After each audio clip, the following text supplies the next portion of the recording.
අහංකාර වදුරෙක් රජ වෙලා මුළු කැලේම අමාරුව වෙටුණා. ඒත් එක කපටි නරියෙක් කරපු වැඩේ නිසා අවසානයේ වෙච්ච දේ නම් කවුරුත් හිතපු නැති දෙයක්. බොහොම ඉස්සර කාලෙකදී කැලේ සත්තුන්ට රජ කෙනෙක් හිටියේ නැහැ. ඒ නිසා උන් අතරේ පුංචි අඩදබර තිබුණා. අන්තිමේදී තමන්ට නායකයෙක් තෝරා ගන්න ඕනි කියලා කැලේ සත්තු තීරණය කළා. දවසක් කැලේ සියලුම සතුන් තමන්ගේ නායකයා තෝරා ගන්න කැලෑව මැද්දට එකතු වුණා. කැලේ බොහොමයක් සතුන් සිංහයා රජකම්මට පත් කරගන්නට කැමති වුණා. ඒත් වඳුරන් කිව්වේ රජකමට තරුණ වඳුරෙක් පත් කරගනිමු කියලයි. වැඩි දෙනාගේ කැමැත්තට අනුව වඳුරා රජකමට පත් වුණා. කැලේ ඒ තරමටම වඳුරන් හිටියා.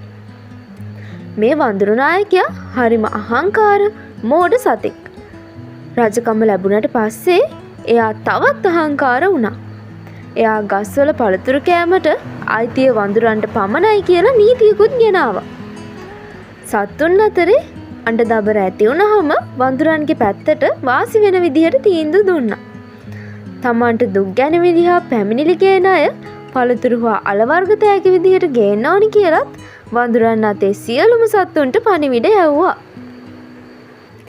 සත්තු මේ වඳුරු නායකයා ගැන හොඳටම කලකිරුණා.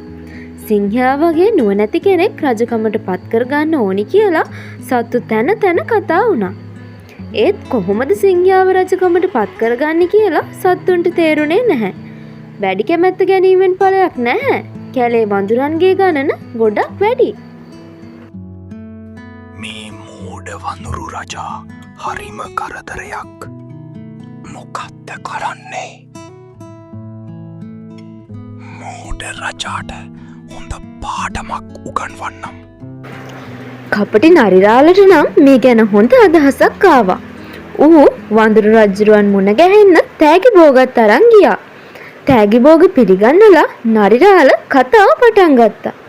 රජතුමනි, කැලෑවේ මහා නුග ගහ ළඟ නිදානයක් තියෙනවා. මට මේ නිදානය ගැන කිව්වේ අපේ සීයා. උන් දැන් බොහෝම වයසක කෙනෙක්.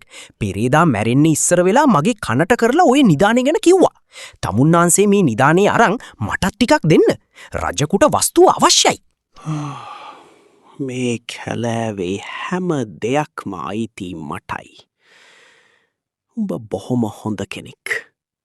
රජතුමාට මේ වගේ රහසක් හෙළි කළ නිසා මම මේ විදානීන් භාගයක්ම උඹට දෙනවා. වඳුරා හැම කියලා නරියත් එක්ක නුග ගහ ළඟට ගියා. දඩයක්කාරයෝ එතන උගුලක් කටවලා තිබුණේ. වඳුරු රජා නිදානය ලබා ගැනීමේ කෑදර හිතින් එතන තිබුණ කොළරොඩු එහා මෙහා කළා. එතකොටම එයා උගුලට අහු වුණා. නරියා මේ සිද්ධිය කැලේ සත්තුන්ට දනුම් දුන්නා. මෝඩ අහංකාර රජුගෙන් නිදහස් වුණු සත්තු සිංහයා තමන්ගේ නායකයා හැටියට පත් කරගත්තා. දඩයක්කාරයෝ වඳුරු රජුරුවන්ව අල්ලාගෙන ගියා. බලය ලැබුණම වඳුරු රජා වගේ යුක්තිය අයුක්තිය නොසලකන තමන්ගේ උදවියට පමණක් සලකන අල්ලස් ගන්න මේ වගේ අය මනුෂ්‍යයන් අතරත් ඉන්නවා. ඒ අයට වෙන්නේ වඳුරු රජාට උණු දෙයමයි. කතාව හොඳ නම් ලයික් එකක් දාන්න අමතක කරන්න එපා. මෙවැනි රසවත් ආදර්ශවත් කතා නැරඹීමට සබ්ස්ක්‍රයිබ් කර බෙල් සලකුණ ක්ලික් කරන්න.